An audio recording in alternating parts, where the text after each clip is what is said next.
Aleluia. O Senhor esteja convosco. Proclamação do Evangelho de Jesus Cristo segundo Mateus.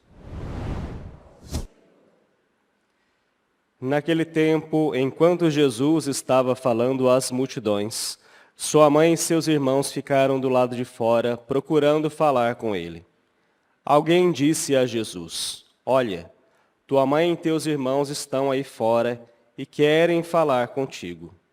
Jesus perguntou àquele que tinha falado: Quem é minha mãe e quem são meus irmãos? E estendendo a mão para os discípulos, Jesus disse: Eis minha mãe e meus irmãos, pois todo aquele que faz a vontade do meu Pai que está nos céus, este é meu irmão, minha irmã e minha mãe. Palavra da salvação.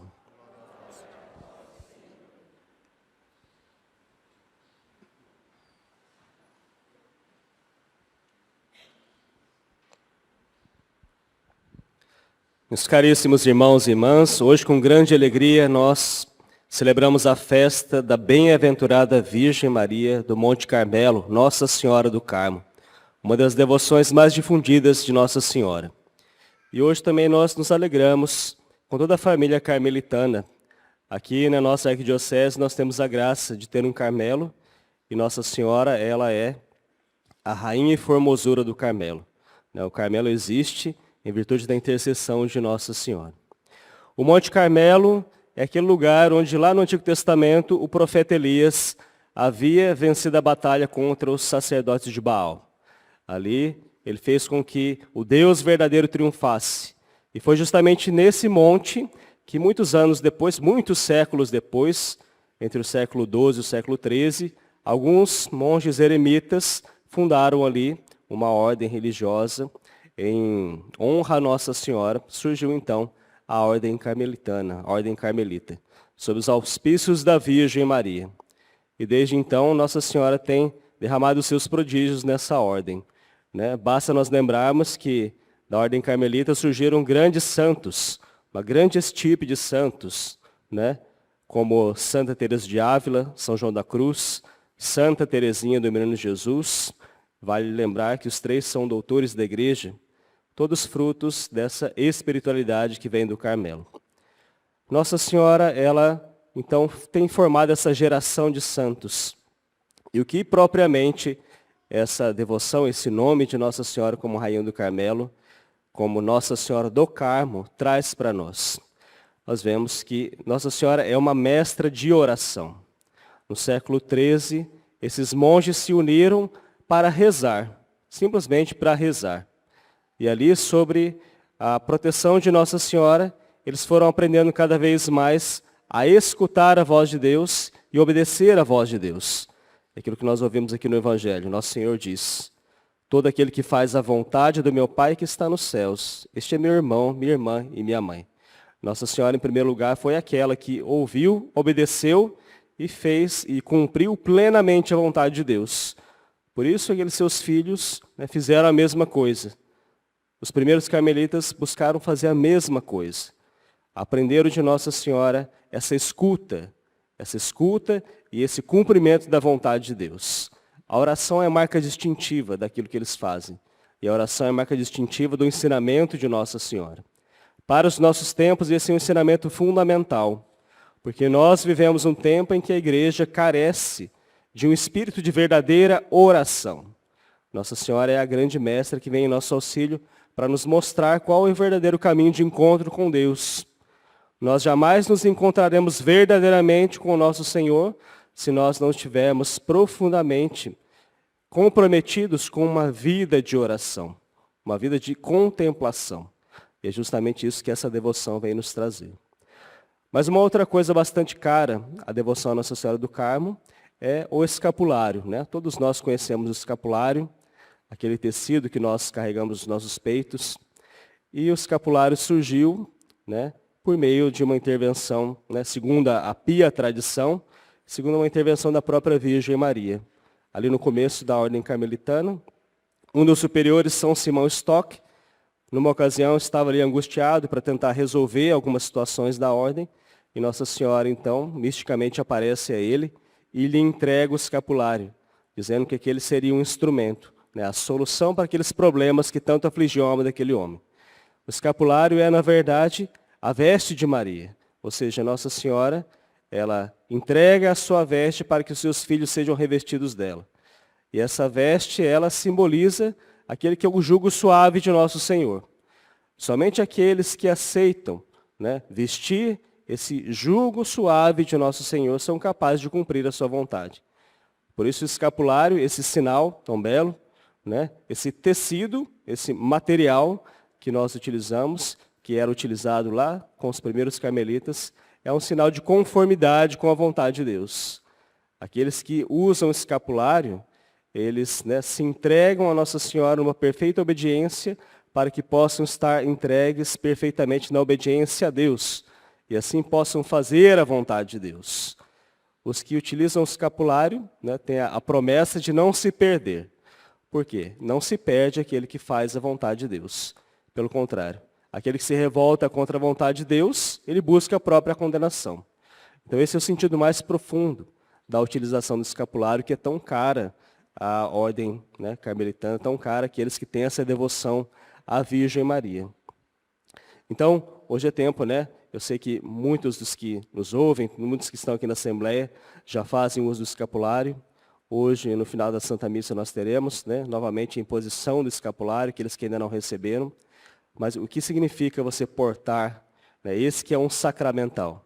Significa você fazer um compromisso com a Virgem Maria, né? Contar de maneira especial com a proteção dela, mas se submeter a essa que é uma verdadeira mestra de oração.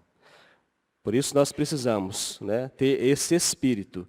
Não adianta nada nós utilizarmos um sacramental, achando que aquilo serve como uma espécie de amuleto, né, que vai nos proteger dos perigos, que vai nos trazer a salvação automaticamente.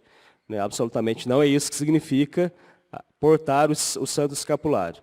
Nós precisamos ter um comprometimento com a vida de fé. Mas se nós assim o fizermos, com toda certeza, todas aquelas graças que foram prometidas por Nossa Senhora, nós vamos alcançar. Né? O escapulário tem o prometido também privilégio sabático. Né? Nossa Senhora dizia que aqueles que morrem com o escapulário, se estiverem bem dispostos, ou seja, estiverem buscando uma vida de verdadeira piedade, eles serão libertos do purgatório, aqueles que ainda passarem pelo purgatório, no primeiro sábado após a sua morte. Né? Esse é o chamado privilégio sabatino. Mas precisa ser bem entendido também. Né?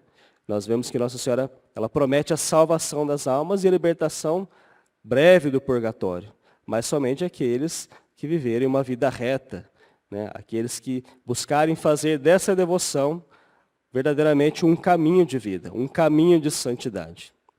E no fim, né, celebrar Nossa Senhora do Carmo lembra para nós que nós precisamos cada vez mais, né, buscar a via do conhecimento de Deus. Buscar a via do conhecimento de Deus na perfeita obediência e na perfeita escuta.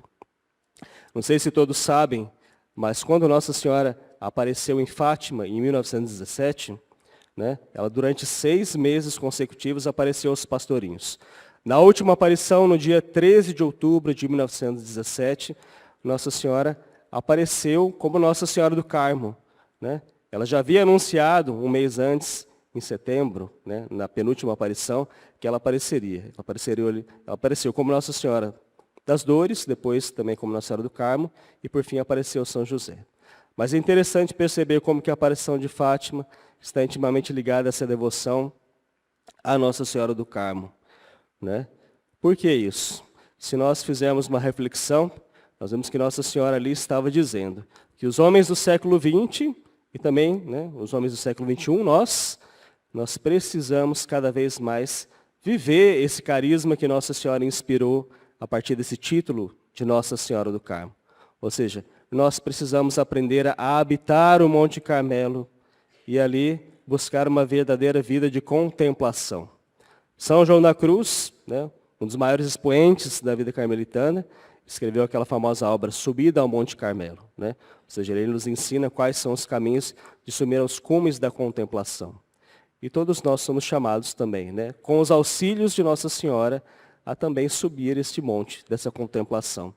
Isso não é uma coisa que é privilégio somente dos monges, né, dos eremitas, daqueles que viveram inicialmente lá no Monte Carmelo, e nem tampouco daquelas monjas que estão enclausuradas nos seus carmelos.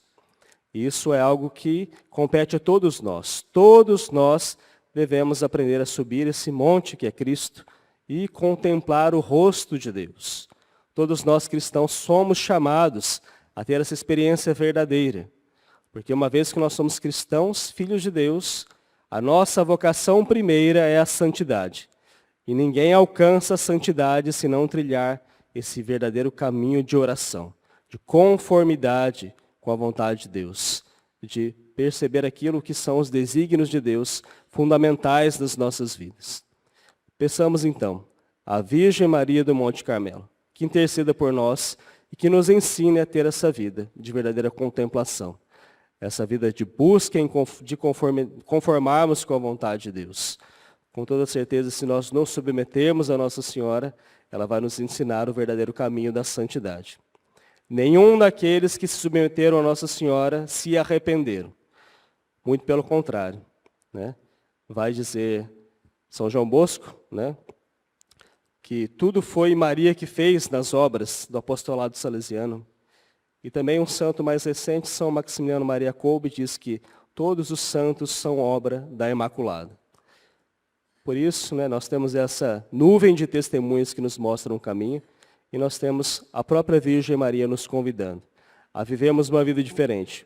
Uma vida, né, que é vivida no escondimento, né, no interior das nossas almas, mas que procura verdadeiramente agradar a Deus. E agradando a Deus, nós alcançamos propriamente a salvação.